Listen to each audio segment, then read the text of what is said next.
Okay, so this is my attempt at telling a story. And this is about when I lost my virginity. I was 15 years old. I was living on my own. I left home at 15 and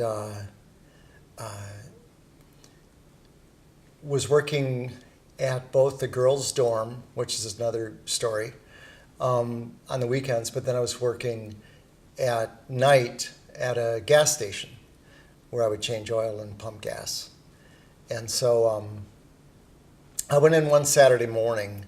It's a summer, and Charlie, who was the youngest of the three owners, asked if I wanted to drive the Jeep, which of course a 15-year-old boy would want to drive a Jeep. So I said, of course, and then he gave me a stack of names and said, you just have to go pick up some money for people that owe us money. So I said, no problem.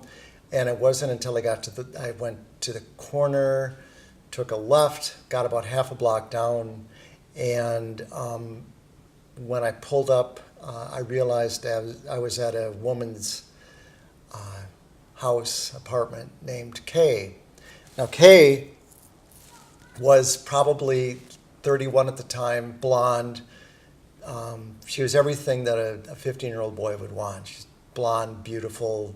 She drove a red Mustang convertible, which had a stick shift, which meant that she always would have her left foot on the clutch and her right foot on the gas when she would pull up, and we would all go out and want to clean her windows because this way we could get a glance at her sweet white cream-colored thigh, which was as much of a masturbation fantasy as any 15-year-old would need. But it was only when I pulled up and I looked down and I realized that it had K owed $20. And I realized that what Charlie had said was that all these people, their checks had bounced. So I suddenly felt really bad, being a 15-year-old kid dealing with being kind of poor, definitely living paycheck to paycheck. I felt bad for all of these people. I felt like, my God, how could you have a check bounce? That means you have no money. So I put on my little blue standard gas station hat. I had a standard gas station blue shirt with my name on, Dave, and went and knocked on her door. This is like probably 10 o'clock, 9 or 10 o'clock in the morning on a Saturday in the summer. And she comes to the door with a drink in her hand, wearing a bikini. And, I was looking down. I couldn't look into her eyes because I was so nervous. And I certainly had glanced at her body, and that totally freaked me out. And so I kind of stammered that I'm from Mingsen de Boer gas station. And she laughed and she said, I know where you're from. And I said, well, you have a check that bounced for $20. But if you don't have the money, I'll just say that you weren't here and I'll go away. And she said, oh, I'm embarrassed. Blah, blah, blah. Something happened with her account. And come on in and, she'll give me the $20. So I said, okay. And I sat down on a little love seat sort of in her vestibule. And she said, do you want a beer? And of course I said, yeah, I have a beer. And she brought me a Miller High Life. And while I was definitely drinking beer at that age, living on my own, I'd never had a Miller, and it said Miller High Life champagne or bottled beer. And I thought, wow, it's not just beer, it's champagne. And so I drank it as a 15-year-old would drink, and I just drank it straight down, in a few gulps. She came back, she said, oh, you were thirsty. Do you want another one? And I said, sure. She said, okay, I want you to take your time with this one. I said, okay. And so she brought it back to me. And she sat down and we talked a little bit about whatever we talked about. I don't remember. I was looking straight down. I didn't dare to look over to her, even though she was sitting. I could feel her breath on my face. I never really looked into her eyes. I was looking down. And she leaned over after a certain amount of time, and she kissed my neck. And, I absolutely enjoyed it, but I was also terrified. And she then kind of turned my face towards her, and I kissed her. She kissed me, and I probably awkwardly stuck my tongue in her mouth or something. I have no idea what I did, but I was just freaked. She then put her hand in my lap, and I'm quite certain I was erect, because I think 15-year-old boys are erect even when they're peeing, and certainly I was at that point. And she opened up my pants and she proceeded to give me a blowjob, which I had heard of blowjobs, but I wasn't quite certain really how it all worked. And I don't remember how long it took me to come, but she probably didn't have to give me a blowjob for too long.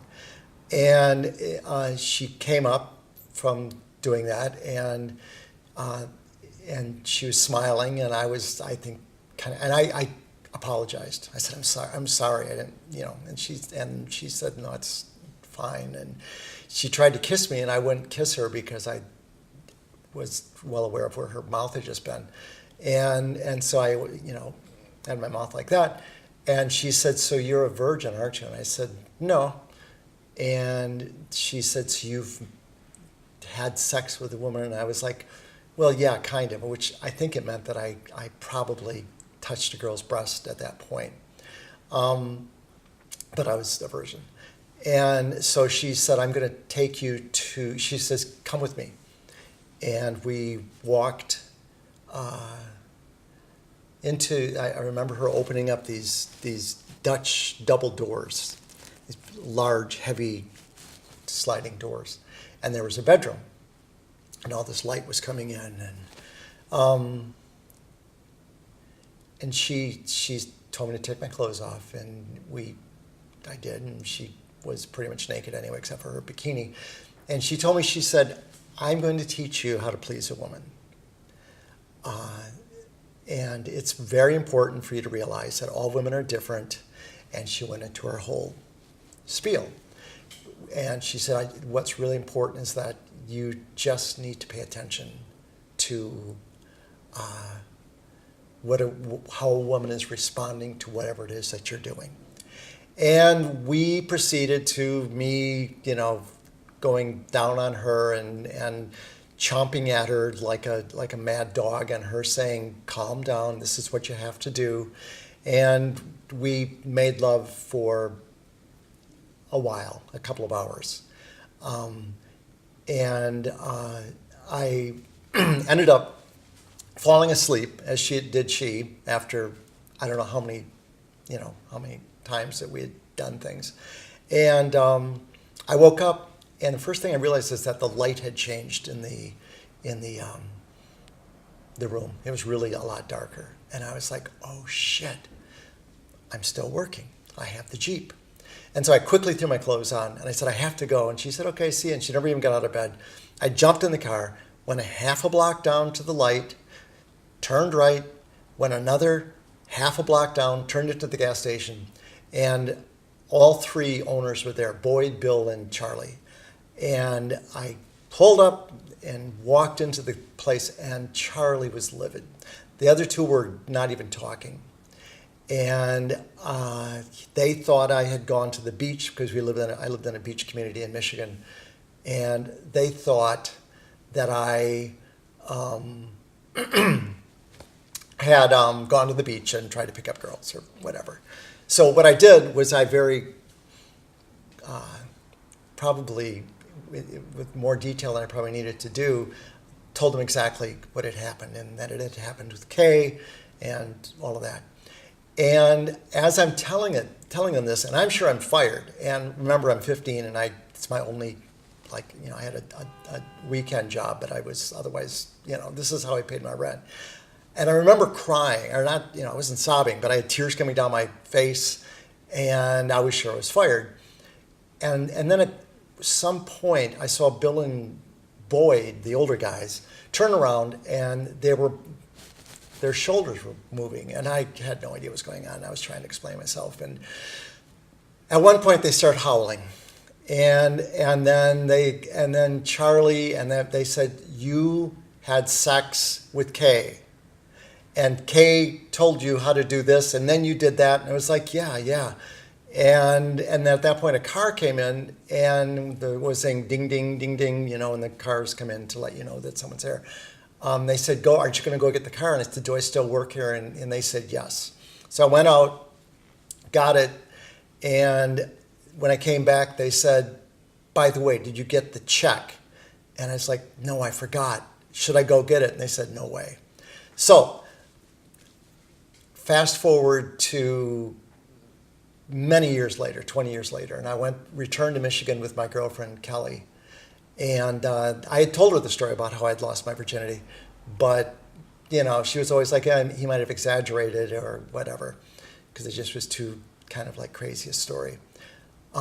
We pull into the gas station, and nobody was there, or Charlie wasn't there. Bill and Boyd both were dead at this point, and the guy said that Charlie wasn't around at this point. And I said, "Okay, I'm just going to leave him a note on Charlie." And I said, "Hey, it's David Plackey. I live in New York City now, and just wanted to say hi, and here's my phone number."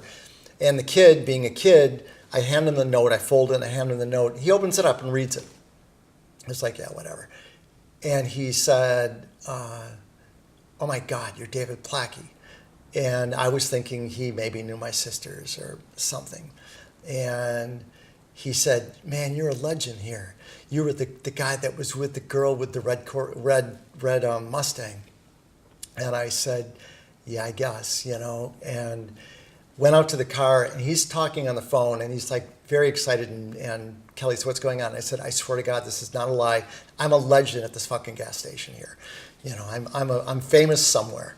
And we went and did a couple things, saw my parents, because one of my parents was sick. And that night, I said, "Let's go to one of my favorite bars that I used to go to, Skiles Tavern, for a beer." We go to there for a beer. It's a big horseshoe bar. And as we sit down, I look across on the other side, because horseshoe, there's Kay. Now, Kay is no longer the 31-year-old hot babe, but she's now in her 60s, clearly an alcoholic, swollen face and everything, but I recognize her. So, and I tell that to Kelly. And first thing she says is, "She doesn't look that hot to me." And I said, "Yeah, well, that's 30 years of booze, And so I walk over and I said, "Kay, my name is David Plackey. I don't know if you remember me. I used to work at Mings and DeBoer gas station, at Standard gas station." And she said, "No, I don't remember you." And she said, "No, I don't remember you," like that. And I was like, "Okay, that's no big deal." I said, "But I'll let me buy you a drink." And what are you drinking? And she said, "I'm drinking vodka." And I said, "Give her, Grey Goose or whatever it is." And she says, "No, well." And I said, "What?" She said, "Well, I only want well." I was like, "Okay." So she got a large glass of, the well vodka, and went back over there, and that was it. That's, how that all worked. I have no idea. She's probably not around anymore, but that's how I lost my virginity.